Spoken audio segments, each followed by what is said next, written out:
2020년 7월 한국은 범 한 마리 때문에 들썩들썩했던 적이 있습니다. 한국관광공사가 필 더 리듬 오브 코리아라는 한국 홍보 캠페인을 제작했는데 여기에 등장한 범 내려온다라는 배경음악 때문입니다. 그해 한국에서 가장 뜨거운 화제를 모은 광고로 유튜브 조회수가 무려 3억 회를 넘었는데 그 음악과 가사의 중독성이 너무 강해 국악판 수능 금지곡으로까지 분류됐습니다.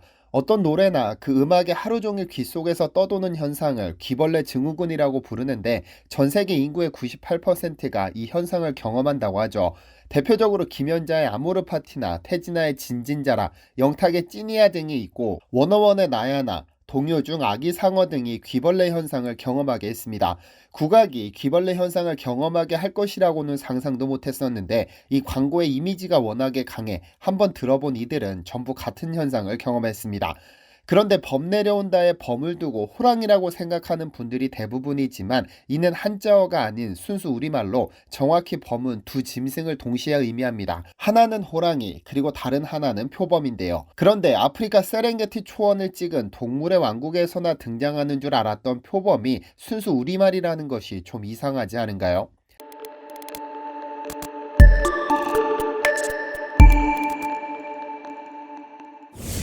안녕하세요. 디스멘터리입니다.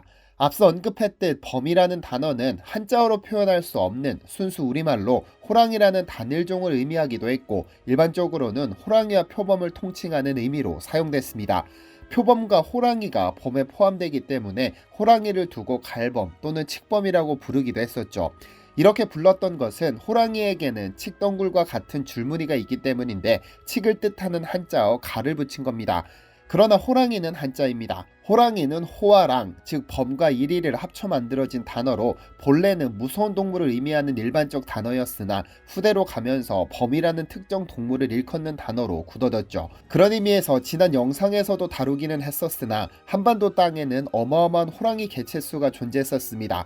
이들을 한국 호랑이, 백두산 호랑이 또는 한국범이라고 불렀었는데 동물의 학명에 그들이 주로 서식하는 지명을 붙인다고 봤을 때 현재 한국 호랑이는 없습니다. 러시아 연해주의 아무르강 유역이나 중국, 북한, 러시아 접경의 우수리강 유역에 약 500마리가 생존해 있기 때문에 이들은 아무르 호랑이 또는 우수리 호랑이라고 부르는 것이 맞습니다만 과거 백두산 일대가 주 서식지였던 관계로 백두산 호랑이라고 불렀던 겁니다.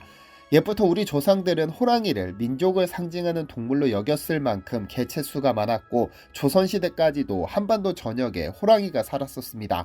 조선 왕조실록에 호랑이가 나타났다는 기록이 350건 발견되기도 했고 특히 경복궁을 비롯한 궁궐 인근에서 즉 서울에서 호랑이는 자주 목격됐습니다.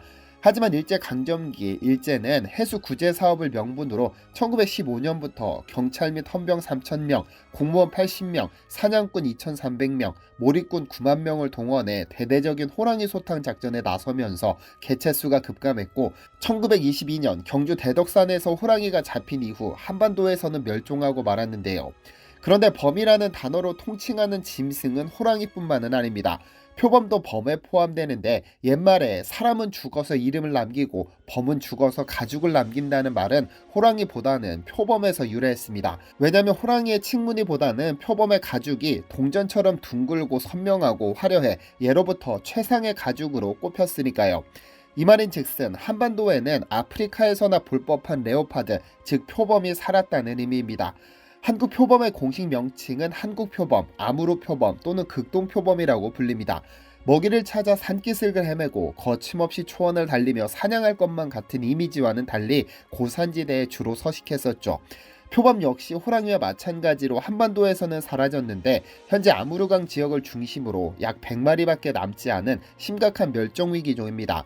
BBC가 약 5년 전 이 표범을 찾아 다큐멘터리로 제작했는데 아프리카 초원이 아닌 눈 덮인 산기슭을 자유자재로 활보하는 모습을 발견할 수 있는데요. 사실 아프리카 표범과 아무르 표범은 종은 같지만 아종이 다릅니다. 표범은 8개의 아종으로 분류하는데 아프리카 표범을 제외한 나머지 7개 아종은 전부 멸종위기죠. 한국 표범은 아무래도 사계절이 뚜렷한 지역에서 서식했다 보니 환경 적응력이 아주 뛰어났습니다. 여름과 겨울의 털색이 조금씩 달랐고 털 길이마저 환경에 적응시켜 더울 때는 2.5cm, 추울 때는 최대 7cm까지 길렀습니다. 그렇다면 한국에서 표범이 포착된 기록은 어디에 남아 있을까요? 사실 이를 취재한 인물은 한국인이 아니라 일본인입니다. 2009년 한국의 호랑이는 왜 사라졌을까라는 책을 쓴 엔도 키미오라는 일본의 야생동물 작가로 2014년 한국의 마지막 표범이라는 책을 냈습니다. 이 책에 1975년부터 한국 표범을 취재하기 시작한 자세한 여정이 기록되어 있는데요. 1975년 한국을 찾아 마지막 표범에 대한 흔적을 찾던 그는 경희대 원병호 교수의 도움을 받아 경남 합천군에서 마지막 표범이 잡힌 결과를 기재한 공문을 입수할 수 있었습니다. 공문에는 1962년 2월 12일 합천군 묘산면 가야마을에 사는 농부가 노루를 잡기 위해 놓은 덫에 표범이 한 마리 걸려 이를 집에 데려왔다가 창경원에 기증했는데 당시 문교부가 그에게 감사장과 함께 30만 원의 포상금을 수여했다는 내용이 적혀 있었는데요. 이 마을을 찾은 그는 당시 표범을 잡았던 사람들과 당시의 정황을 들을 수 있었는데요. 강철로 만든 올가미에 발이 아닌 허리가 걸린 새끼 표범을 발견한 마을 주민들은 이를 데려와 드럼통으로 만든 임시우리에 가두고 먹이를 주고 기르다 창경원에 기증하기로 결정합니다. 이 표범의 이름은 한표였는데 창경원에 기증된 후에도 약 11년을 살았습니다. 그러나 1973년 8월 11일 순환기 장애로 쓰러졌고 그대로 삶을 마감하고 말았습니다. 한국의 마지막 표범이 자신의 고향이 아닌 동물원에서 생을 마감한 것이죠. 그나마 창경원이 한국 표범의 혈통을 지키겠다며 인도 표범과 짝짓기를 시도해 2마리의 새끼를 얻었으나 2마리 모두 자손 번식에 실패하고 죽으면서 사실상 한국 표범의 마지막 연결고리가 끊기고 말았죠. 엔도는 관련 내용을 찾기 위해 서울대학교 서고를 찾았다가 1919년에서 1942년 사이 조선총독부의 해수구제정책으로 호랑이 97마리와 표범 624마리가 포획되었음을 확인했습니다. 그런데 그는 합천군 가야마을에서 잡힌 표범이 마지막 표범이 아님을 확인했는데요. 동아일보 1963년 3월 26일자 신문에는 12살짜리 표범의 포획이라는 제목의 기사가 보도됐는데 합천에 사는 한 주민이 전날 잃어버린 사냥개를 찾아 나섰다가 길이 1m, 꼬리 70cm인 12살짜리 표범을 잡았고 대구시장에서 8만 원에 팔 계획이라는 내용을 담고 있었습니다. 그러니까 공식적으로 마지막 표범이라고 알려진 1962년의 표범이 마지막 표범이 아니라는 의미입니다. 1년 뒤 또 다른 표범이 잡힌 것이죠. 엔도는 이 마을을 찾아 당시 50대가 된 실제 포획자를 만나 증언을 확보했는데 그에 따르면 진돗개 한 마리를 잃고 찾아 나섰다가 쉬고 있던 표범을 개가 몰아 잡았다는 사실을 증언했습니다. 처음 삭을 잡은 줄 알았으나 나중에 귀한 표범을 잡았다는 사실을 알고 대구로 나가 이를 팔기 위해 나갔던 것이었죠. 그런데 당시 한국에서 잡힌 마지막 표범을 사기 위해 대구로 향한 인물은 조자용 당시 에밀레 미술관 관장입니다. 매우 귀중한 짐승이기 때문에 이를 보존해야겠다는 생각에 즉시 대구로 향했는데 그가 표범을 발견한 곳은 아이러니하게도 뱀가게였습니다. 한약재상이기도 했던 뱀가게에 도착했는데 이미 표범은 지하실에서 모피가 벗겨진 상태였다고 하죠. 이 부분에서 안타까움을 금할 길이 없습니다. 법적으로 보호대상도 아니었으나 표범은 이미 한국 땅에서 멸종되다시피 했지만 이를 보호하겠다는 개념이 정부에도 일반인에게도 남아있지 않았던 것이죠. 그저 횡재를 안겨줄 들짐승에 그치지 않았던 겁니다. 그런데 그 이후로도 표범은 계속해서 잡혔습니다. 1963년 11월 13일 동아일보에는 가야마을에서 길이 2m, 무게 15관짜리 암표범이 철사 올가미에 잡혔다는 기사가 있고 1970년 3월 6일자 경향신문에는 18살로 추정되는 1m 60cm의 커다란 수컷표범이 잡혔다는 기사와 함께 시가 70만원쯤이라는 어이없는 문장이 적혀 있습니다. 보통 한국을 대표하는 짐승으로 호랑이를 꼽지만 기록상으로 보면 표범이 좀 더 가까워 보입니다. 국보 제285호인 울산 반구대 암각화는 최대 7,000년 전에서 3,500년 전 청동기 시대에 그려진 것으로 추정되는데 이 암각화에는 호랑이 9마리와 표범 2마리가 새겨져 있습니다. 이로써 이미 7,000년 전부터 한국 땅에 호랑이와 표범이 살았다는 사실을 확인할 수 있고 조선시대 다양한 초상화에서 호랑이가 아닌 표범 가죽을 깔고 앉아있다는 사실도 확인할 수 있습니다.